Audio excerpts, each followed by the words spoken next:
स्वागत है आपका अनडेड अनलक के एपिसोड नंबर 3 में। मैं हूं दक्ष और चलिए शुरू करते हैं हमारी आज की वीडियो।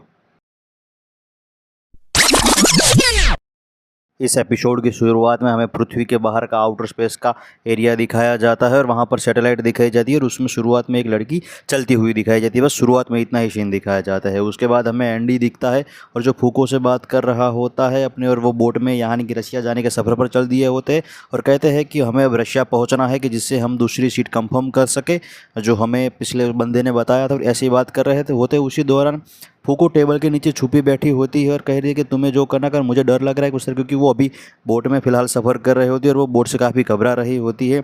तभी एंडी उसे टांगों से खींच कर कहता कि चलो यार कुछ अब नया एडवेंचर ट्राई करेंगे, हम तुम्हारे अनलक का पता लगाएंगे किस तरह से काम करता है। ये कोई कुछ कोइंसिडेंस पर तो तुम्हारा अनलक काम नहीं करता, क्योंकि जब पहली बार तुम्हारा अनलक मुझ पर काम किया था तो आसमान से बिजली गिरी थी, जब दूसरी बार काम किया तो ब्रिज टूटकर कुछ जो ट्रक गिरी थी, और अब तीसरी बार हम ट्राई करेंगे इस किस तरह से काम करता है यार, हम इस तरह के इस्तेमाल करेंगे तुम्हारे लक। और उसी दौरान तभी बात करते हुए तभी बाहर से उनकी बोट पर हमला होता है और कुछ प्लेन उन पर हमला करते हैं। तभी फूको उससे पूछती है कि क्या ये यूनियन वाले हम पर हमला कर रहे थे। तब वो कहता है कि नहीं नहीं, ये यूनियन वाले नहीं, ये तो दूसरे लोग हैं जो हम पर हमला कर रहे हैं, हम उसके बॉर्डर में घुस चुके हैं। और ऐसे ही दोनों बात कर रहे हो, घबरा रही होती है। नहीं नहीं, ऐसी कोई चिंता मत करो, मैं सब कुछ संभाल लूँगा, तुम्हारे अनलक को और ये सबको मैं संभालूंगा। अब इन सभी प्लेन की बारी है। तब वो अपने हाथ में ग्रेनेड पकड़ कर और अपने हाथ को उनकी तरफ जो फायर उसका जो ब्लड का इस्तेमाल करके उनकी तरफ प्लेन की तरफ फेंकता है और उसे सामने वाले प्लेन को तोड़ देता है। और तभी फूको देखती रहती है कि अरे यार ये क्या हो रहा है।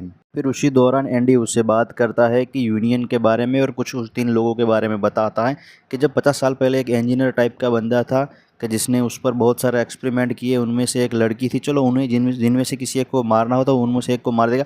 उनमें से एक लड़की थी बहुत ही, जिसने उसको यूनियन में से 3 मेंबर में से वो एक मेंबर थी कि जिसने उसको जो उस एक इनविंसिबल शील्ड बनाती है यानी कि एक बैरियर टाइप का कुछ बनाती है, और उसने उसमें उसको कैद कर लिया था।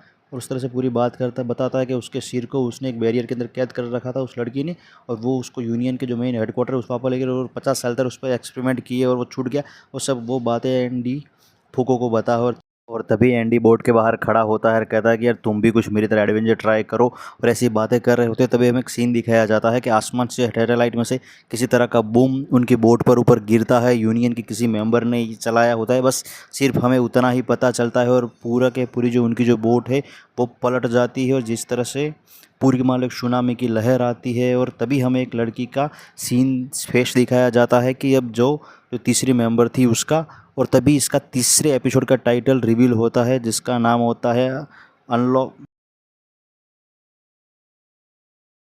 में दिखाया जाता है कि पूरी बोट जो है गिर पानी के समुद्र के अंदर गिर चुकी होती है और उसी दौरान जो फूको है वो बोट के नीचे फंसी है यानी कि। और तभी एंडी उसे बचाने जा रहा होता है बोट के नीचे। तभी वो सीन दिखाया जाता है, तब वो सोच रहा होता है किसी तरह के अब उसको ढूंढना पड़ेगा एंड फूको को। और तभी वो उसे ढूंढ लेता है। फिर वो अपने शरीर का अपने शक्ति का इस्तेमाल करके वो बोट को खसेड़ कर फूको को अपने साथ पानी के ऊपर ले जा रहा होता है।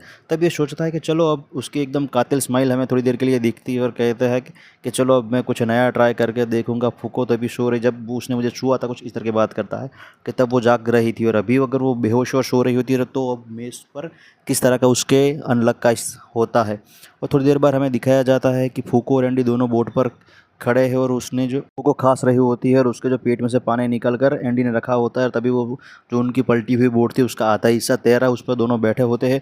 और तभी प्लेन आते हैं और वो कहते हैं कि चलो तुम्हारा हाथ ऊपर करो। और तभी एंडी अपने हाथ ऊपर कर देता है और उसे प्लेन चारों तरफ से घेर लेती है और एंडी ज़ोर ज़ोर से हंसने लगता है। और अब फूको कहती है कि हम लोगों को इसने जो चारों तरफ से घेर लिया और हम नहीं बचेंगे। और कहते हैं कि चलो मैं तुम्हारे अनलक के बारे में रिवील करूँ, कि जब वो अनलक के बारे में कुछ उसकी जो फूको को बताता है। और तभी कहता है कि अगर जो कुछ भी ऐसा नहीं होता कि तुम जिस तरह के मुझे सोचती हो कि उस तरह से ये अनलक काम करता है, कोई प्रिडिक्टेबल या कोई कोइंसिडेंस यानी कोई घटनाओं पर संबंधित नहीं है। जैसे तुम्हारी फीलिंग होती है या किसी सामने वाले व्यक्ति की तुम पर जिस तरह की फीलिंग होती है उस तरह से उस व्यक्ति पर उस तरह का अनलक काम करता है। और उन सभी को जो हम सबको घेर रहे हैं वो भी तुम्हारे अनलक की वजह से वो ट्रिगर हो जाएगी। तुम किसी भी तरह की चिंता मत करो। ऐसे ही वो दोनों बात कर रहे होते। और तभी एंडी कहता है, तभी फूको पूछती कि तुमने तो अभी मुझे छुआ ही नहीं, तो तुम किस तरह से उन सबको ख़त्म कर दोगे और मेरा अनलक कि तुम राह देख रहे हो ट्रिगर होने की, ऐसा किस तरह से होता है। और तभी फूको जो है अपने कपड़ों तरफ देखती है तो उसका जो अंडर गारमेंट होता है वो उसके गले पर आता है और तभी फटाफट उसको अंदर डालती है और कहती है अरे ये कब बाहर आया। तब एंडी उसको बताता है कि जब मैंने तुमको पानी से ऊपर लाया तब मैंने तुमको सीपीआर दिया था और उसकी वजह से मुझे तुम्हें छूना पड़ा, और सीपीआर देने के वजह मुझे जो मुंह से तुम्हें सांस देनी पड़ी तो मैंने तुम्हें मुंह से मुंह कर भी तुम्हें सांस दी थी। और तब वो फूको का चेहरा पूरी तरह से लाल हो जाता है और एंडी मुस्कुराने लगता है। और तभी ही अचानक ज़बरदस्त तरीके से नीचे से एक सुनामी टाइप पैदा होती है और सुनामी आने के उनकी बोट फिर से वो पलट जाती है और वो सीधे जाकर फूको और एंडी दोनों प्लेन पर गिरते हैं। और तभी प्लेन पर गिरने के साथ ही एंडी अपनी तलवार निकाल कर और उसी प्लेन की जो विंग शील्ड होती है उस पर एक कट मार देता है और कहती है कि वो टेक्निक उसने एक पुराने जापानी सामुराई से सीखी है और कुछ इस तरह का बताता है। और तभी थोड़ी देर बाद प्लेन नीचे गिरने लगता है बादलों में, और जैसा ही हमें प्लेन बादलों के बाहर आता दिखता है तब हमें प्लेन में देखते हैं कि फूको और एंडी दोनों ही प्लेन में उसके अंदर बैठे हैं और वो दोनों अब बात कर रहे होते कि चलो अब हम हमारे एडवेंचर सफ़र पर जाएंगे रशिया पर और तुम किसी भी तरह की चिंता मत करो, मैं तुम्हारी रक्षा करने वाला प्रोटेक्टर हूँ। कुछ इस तरह की बातें कॉन्वर्सेशन करते हैं दोनों। और तभी फूको का चेहरा लाल होता है और एंडी अपनी एक कातिल स्माइल में मुस्कुराता है और दोनों अपने अगले सफ़र पर जो निकल जाते हैं।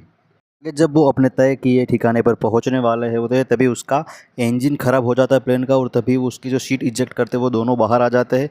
और तभी एंडी कहता था कि चलो मुझे जब आसमान से गिरूंगा तो चलो तुम्हारे पर पैराशूट तो है नहीं। तभी एंडी कहता है चलो मेरे पास इसकी गिरने के एक ट्रिक है, पहले मैं पैर से गिरूंगा फिर छाती से, कुछ इस तरह की अपनी ट्रिक रिवील करके उसको बताता है। वो ऊपर दोनों हड्डियाँ तोड़ देता है और फिर कहता है एंडी कहता है चलो अब ठीक ठाक हम लैंड पहुंच चुके हैं, हम अब तुम यहाँ पर हम बीच पर पहुंच चुके हैं, अगर तुम घूमना चाहो कुछ करना चाहो तुम अपनी लाइफ को एंजॉय कर सको, तब तक मैं अपने कुछ पुराने दोस्तों के साथ मिलने के लिए कुछ प्लानिंग करूंगा।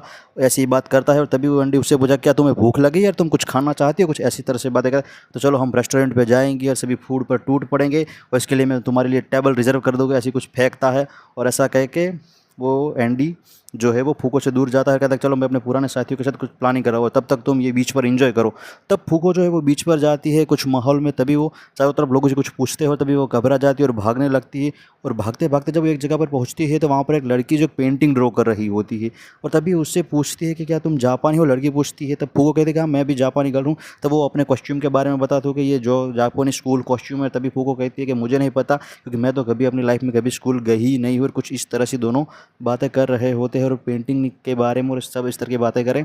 तब फूको जब उस लड़की की पेंटिंग देखती है तब कहती है तुमने बड़ा ही अच्छी पेंटिंग की है। और तभी लड़की बताती है कि इसके अंदर जब नेचर के हिसाब से कुछ भी ड्रॉ कर सकते हैं, हमें इसमें फुल एक्सप्लेनेशन मिलती है, तो क्या तुम भी कुछ ड्रॉ करना चाहोगी।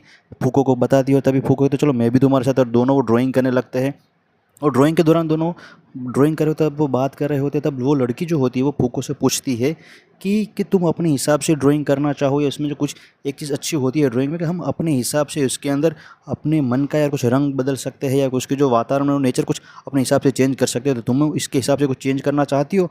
तब फूको को अभी तो मैंने कुछ ऐसा सोचा नहीं, मैं कुछ चेंज करना चाहती हूँ, अभी तो फिलहाल मैं इस तरह का रखूँगी, फिर सोचूंगी। तब हम रात का सीन देखते हैं और तभी फूको कहती कि मेरी पेंटिंग पूरी हो चुकी है और तुम उसको देखो हंसोगी तो नहीं। लड़की कहती नहीं नहीं मैं क्यों देखकर इसको हंसूंगी। तब वो बताती है कि जो मून होता है मून के आसपास वो तारे जैसा कुछ बनाती है। तब वो कहती कि लाइट तुमने क्यों बनाई। तो तब वो आसमान में देखती है और कहते कि मैं सोचती हूँ कि जब चाँद है वो आसमान में अकेला ही है और चाँद में आसमान के साथ कोई भी तारे नहीं ही है यार, उसके उसकी लाइट वो अकेला है, चाँद वो तारे के बारे में जिक्र नहीं करते लेकिन अकेला, इसलिए मैंने उसके लिए कुछ फ्रेंड बता दिया जब से मेरी लाइफ में। और फूको तब अपनी पुरानी दुख भरी कहानी की लाइफ में एक मेरा बंदा है, तब से मेरी पूरी की पूरी ज़िंदगी बदल गई और 2 दिनों में या 4 दिनों में अंदर के मैं रशिया जाने वाली हूँ, अभी तुम्हारे साथ बीच पर एंजॉय कर रही हूँ और ऐसी सब कुछ बातें बताता है। तब लड़की जो है वो फूको के साथ कि तुम बड़ी प्यारी हो लेकिन चलो अब मुझे तो अपना काम कर कहते वो वहाँ पे जो फानस वो बुझाती है और वो जैसे अपनी जो एक समंदर होता है सामने समंदर पर चलने लगती है और उसके पैर हवा में मान लो कि बैरियर की तरह लहराने लगते हैं और वहाँ पर समंदर में खड़ी हो जाती है। और थोड़ी देर में वो अपना जो यूनियन वाला टाई पहनती है और अपना जो ड्रेस कॉस्ट्यूम में आ जाती है। और तभी हम देखते हैं कि पूरी की पूरी समंदर की मछलियों के साथ वो पूरे के पूरी जो एक उसका जो एरिया है उसको उठाकर वो लड़की सामने चली जाती है और फूको के सामने पूरी की पूरे जो समुद्र के मान लो कि एक बैरियर टाइप सब कुछ लहरा हो। तभी हमें एंडी दूर से भागता आता है, वहाँ पर उसने एक कुछ पहना होता है जिसे हम कहते हैं कि बुलेट प्रूफ जैकेट टाइप का और बम वाला, लेकर उस लड़की पर कूद जाता है कि अब तुम्हारी बारी है मरने के लिए, ऐसे कुछ इस तरह का डायलॉग मरेगा। और तभी वो उसको दूर फेंक दी तो और एंडी का नाम कह दिया कि एंडी। और तभी वो एंडी बताता कि यही वो लड़की है जिसने मुझे 50 साल पहले यूनियन के मेंबर के तौर पर मुझे कैद किया था और मुझे पर एक्सपेरिमेंट किए थे। और तभी वो को ये सुनकर हैरान हो जाती है, हंसने लगती है और एंडी ज़ोर से गिरता है और ज़मीन पर हंसने लगता है ज़ोर ज़ोर से और कहता है कब मज़ा आएगा तुम्हारे साथ लड़ने में, कुछ हम नया एडवेंचर ट्राई करेंगे। और तभी जो लड़की होती है वो मुस्कुराने लगे एक अजीब स्माइल के साथ वो, और अपने सामने पूरी की पूरी जो बैरियर होता है उसके मान लो कि पगथिया बना रहती होती और नीचे गिरती है और कहते हैं कि चलो कुछ इन्जॉय किया जाए, पार्टी इन्जॉय की जाए, इस तरह का डायलॉग मारेगी।